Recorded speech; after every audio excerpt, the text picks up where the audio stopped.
Top of the morning to you, Alf. Well. We have an influencer on IG, a collectibles influencer, not Jeff Wilson, not any of the other so-called card influencers that are out there. No. This is a big one. This is a big-time figure in the collectibles space, and he just made his first purchase after losing millions of dollars in collectibles and trading cards, as well as his family home in the Palisades fires. Today, we're going to talk about this story and more. Before, though, make sure that you get the $25 off your first PSA order. Tell a friend with the SCD25 code at the shipping and billing screen. Make sure you get money off. It's an expensive hobby with that first PSA submission. If you do have a collection to sell, justcollect.com is the place to go. They've got a very easy appraisal form on the homepage there. Vintage cards, modern cards, they will take care of you over there at justcollect.com. All right, so who are we talking about here? Many might have missed this, and I might be saying his last name wrong, so apologies. Jeremy Padawer. Padawer.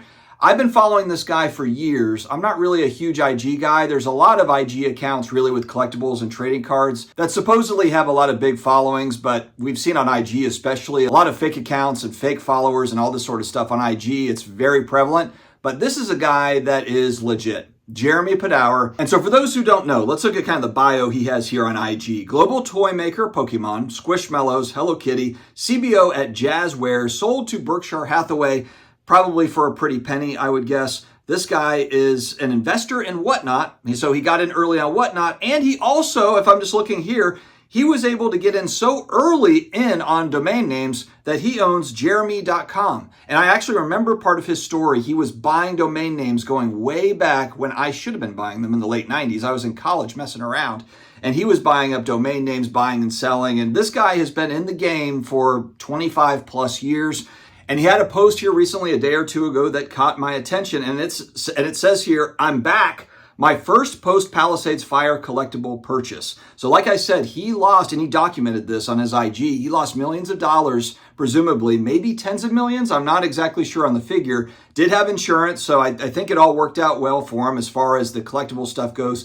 I know that they're still figuring out all the housing stuff over there in California, so I'm not sure how that's going. But his first purchase, after everything he's been through, 1984 Star 101 Jordan rookie, he puts here, PSA 7, $65,000. And hold on, before the 86 Fleer Union shows up in my comments section, I now own both of these cards. I own an 86 Fleer and a PSA 6. I love both of these cards. Whether you think the 86 Fleer is the rookie or the 84 Star is the rookie, that is for you to decide. I'm not going to try to convince anybody. I'm just going to share here what Jeremy said, somebody that is a highly intelligent collectibles buyer. And you can agree, you can not agree, but this is his words, and that's what we're going to study here today. For the record, both of these cards are amazing. Both of these cards are iconic in my mind for Jordan collectors. The 86 Fleer, I think, is going to be one of these all-time cards. I believe it's Michael Jordan's most iconic card, and I think it's going to age well over time. I love the 86 Fleer, especially when we get into high grades. I bought a 6, that's the one in my price point, but I especially think the folks that have the 86 Fleer in the higher grades, PSA 8s, 9s, 10s, the BGS 95s, that stuff, I think that's great stuff. I mean, I have a 6 just simply because that was my budget. I just wanted to own the card. And I'm not looking to get the best possible copy of that particular card. It's just not in my price range. But 86 Fleer, iconic card. But we're here to talk also about 84 Star. So here's what Jeremy says. We're just going to read it out. "I'm back. This 1984 PSA 7 Star Jordan rookie is my first substantive post-fire purchase. My investment objective is always 10x in a 10 to 20 year time horizon." So I think it's important to set context here. And Jeremy just lays it right out. "I want to continue educating the collecting community on where and why I place my money." So here we go. "For the first time since January 7th, 2025, I'm back. The rationale: 1, it's first. 2, it's rare. 3, the price is surging. 4, it's being widely recognized after 40 years of rejection." More below. "It's first. For the Jordan rookie deniers, you must at least accept this Jordan is first. It dropped in a Bulls team set 2 years prior to the 86-87 Fleer rookie. There are 3 Jordan drops in the 1984 Star set, and this was the very first professional card 101. So you see here, he calls the 86 Fleer a rookie as well. So he's calling them both rookie cards, essentially. Number 2, it's scarce. There are only 434 graded examples by PSA and approximately 1,700 total graded examples across all grading services, and likely hundreds less than that with slab breaks, duplicates, etc. The total run of 1984 team packs is estimated at 5,000 total units, compared to 86-87 Fleer Jordan at over 26,000 graded copies. The star card is 2 years earlier than Fleer and is estimated at 30 to 40x more rare. Moreover, in high grades, forget it. 0 PSA 10 star Jordans as of now. As of August 2025, I suppose that could change. I've got friends in the hobby that have been trying to find high-grade star 101s. They've been trying to get that first 10, and they have struggled to get it. They have struggled to find one, and they have been trying, let me tell you. They have been scouring the earth to find these cards, and whether they're raw ungraded or if they were in BGS holders, because BGS was the only one grading them for years and years and years, and PSA about 3.5 years ago started grading these cards. So there's 0 PSA 10 star Jordans currently. There's only 3 PSA 9s, there's 30 PSA 8s, and there's 127 PSA 7s.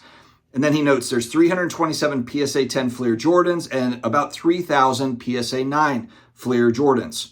Now, we'll say, just based on what he said about the duplicates and the resubs, I feel comfortable in saying as well that the 86 Fleer Pop Jordan probably pretty bloated as well, with people trying to crack PSA 9s, send in for 10. So it might be 3,051 PSA 9s on the pop report, but I've got to assume that there are a lot of duplicates there on the PSA pop report. I'm speculating, I don't know, but it just seems logical that people have been trying to crack 8s to get to 9s, crack 9s to get to 10s over the years. All right, number 3, it's surging. The PSA 9 sold for under $250,000 a few years ago. One of the 3 copies traded in 2024 for over $1 million, and I personally believe now awakened what will be recorded as one of the best purchases in sports card history. Strong take. A PSA 8 is currently on Golden at $244,000 with 15 days to go.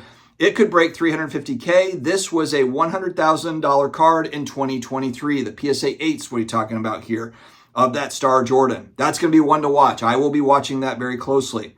My copy, I've showed it on the channel, but in case you're new here and haven't seen it, I have a 5.5 of the star. So I've got a PSA 6 of the Fleer, and I've got a PSA 5.5 for the 84 star 101. Jeremy says, my PSA 7, I paid $65,000. As the 9 and 8 goes, so does the 7. The total combined pop report of the 9, 8, and 7 is less than half the PSA 10 Fleer Jordan. So I'll say that again. Right now, currently, the total combined pop report of the 9, the PSA 9, the 8, and the 7 is less than half of just the PSA 10 Fleer Jordan. So there's about 320 PSA 10 Jordans roughly. So what he's saying here is the 9, the 8, and the 7 pop is about 150. It's less than half of what the PSA 10 Fleer Jordan is. It's widely recognized. The collecting world is awake to the 1984 star Jordan rookie. Articles, chatter, but this PSA 8 sale will open investor eyes not just to Jordan, but the entire 83, 84, and 84, 85 star basketball portfolio. This is an interesting take. This is kind of the, does it flow down to the other cards? Some people, there's some huge star collectors that collect obscure sets, Maverick sets. I've got a team bag, that's the Lakers team bag from that 84, 85 set. Personally, I like the stuff that's in the team bag. I think it would be amazing. I think it would be really cool to have a Bulls team bag not opened. Because what's happened is a lot of people, they found these team bags for the Bulls. They're opening them to grade out those Jordan 101s. They've just been opening. So if you have one that is unopened, that's a hell of a collectible, man. That's a hell of a collectible these days. And he finishes by saying, this is my first big bet for 10x in the 10 to 20 year time frame post-fire. I feel good about this one. Much love, fellow collectors, Jeremy. So first off, congrats on the purchase to Jeremy, the PSA 7. These are amazing cards. These are iconic cards to me and to many others out there.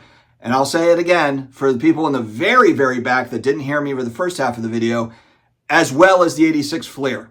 86 Fleer is an incredible card. It will always be an incredible card. But whether you believe that one of these is the rookie card or you're taking a middle of the road taken, both of these are rookie cards. Beckett had it listed as an XRC. Great. However you want to list it, doesn't really matter to the larger collectible space, in my opinion. Cat's out of the bag on the 84 star 101 Jordan. And as a fan of just early career Michael Jordan cards, and of course they're in the 80s, I love when I do see posts like this because these are kind of the vintage, these are the cardboardy, the non-shiny, the boring. Everyone always talks about 90s Jordan inserts and the shiny, the shiny. But damn, man, we've got some excellent history in these 80s Jordan cards. And I love it when smart people in the collectible space like Jeremy talk about these cards. And shout out to Jeremy, as I'm sure he is still recovering, he and his family, from, again, the family house gone, trying to figure all that out. I mean, the guy's been through hell over the last year. All the best to Jeremy. Happy collecting, my friends. Stay healthy, stay awesome, and I will talk to you again later.